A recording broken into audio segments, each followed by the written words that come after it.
Hi, I'm Joe Viele from the Southern Rhode Island Chamber of Commerce, and I'm being joined here this morning by Larry Fish from Pier Cleaners and Ragtime Cleaning. And Larry, you shared something with me the other day that has helped your business in this COVID time, potentially with scheduling that if for some reason you had to quarantine, by managing your scheduling, it's an improved product. Right, Joe. A week or so ago, I rode around and I saw a bunch of businesses that had, that they were closed, and they were closed because someone had gotten a COVID test. Doesn't mean that they had a test and was positive. The guidelines are, if you get an employee that gets a test, then anybody who's had direct contact with that employee has to quarantine too until they get the results of the test.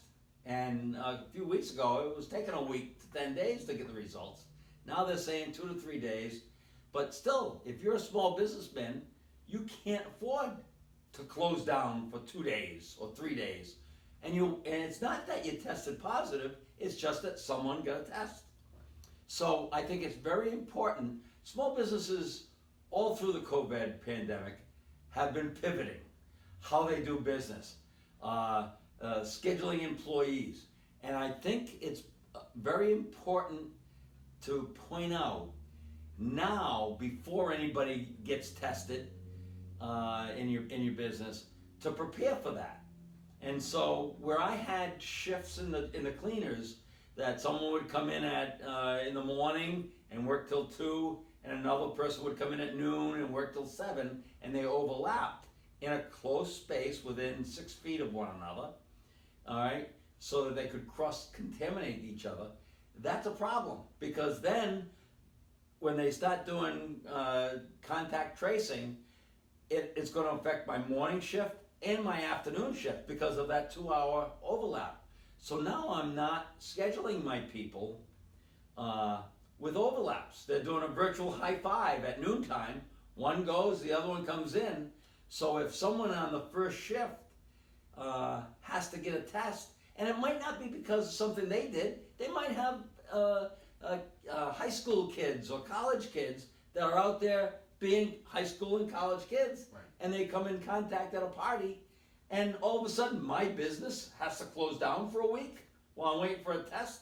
So to prevent small businesses from having to close like that, take some more pivoting on your part to change your schedule or the way you do business, if you can, to segregate people. So my different departments now, they're all 6 feet apart. So if my shirt department goes down, my pants pressers can still stay. So I'm still in business. If someone on my first shift at the front counter has to get tested, my second shift people can keep the business open. And I think it's something that all small businesses have been pivoting so much, and we're sick and tired of this whole epidemic. I get it. But I think that can keep you in business because you'll have spread it out and been proactive. Whether it's keeping your busboys separate in the restaurant so they don't interact with another section of the restaurant, or the cooks at different shifts, whatever. I think it's very important right now. We don't need to be closed, and if we act now, constructively now, with a strategy now, when we don't have the pressure, I think people can stay in business. Right, so basically, just to boil it down, you've come up with a plan that lets you continue to do business just by making sure that your scheduling doesn't let shifts overlap, doesn't let different departments overlap. Right. And you could continue to stay open because you've done that pre-planning. It's probably not a tremendous amount of work to manage that, but if you do it ahead of time, you protect yourself against your ability to earn a living. Right. And I mean, look at restaurants. They're half capacity, right. and that kind of, and well, that's better than nothing. Right. And again, it's not because someone has tested positive. It's just that they get a test. And I've talked to some people and say, well, now it's 2 or 3 day turnaround. That's still 2 or 3 days down.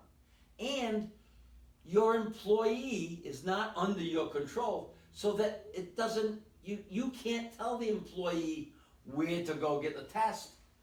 Someone has already tested them when you find out. Right. So you don't have any control until the contact traces come in, and because you're all interacting, you're closed down. So it sounds like if some of these businesses take your recommendation, if they're able to do it, it could protect their ability to earn income and keep their employees at work. So these are sort of kinds of tips that we're trying to educate our business community, our members about.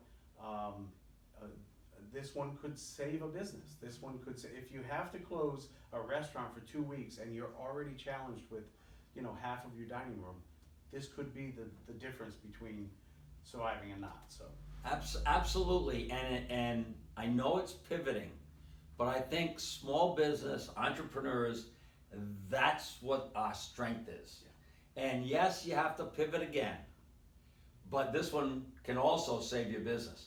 A dry cleaner in Florida told me that he has people come in on Monday, Wednesday, and Friday, and a totally separate group come in Tuesday, Thursday, Saturday, in case that happens. Sure.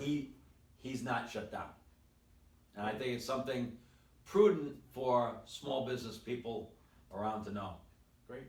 Well, I want to thank you for sharing it, and hopefully somebody catches this, gets a tip from it. If anybody else has any tips like this that you've used in your business to deal with this pandemic, reach out. We're glad to share it and have it help other businesses. So thank you, Larry. Thanks for coming in, and No problem. thanks for watching. Anytime, Joe. Thank you.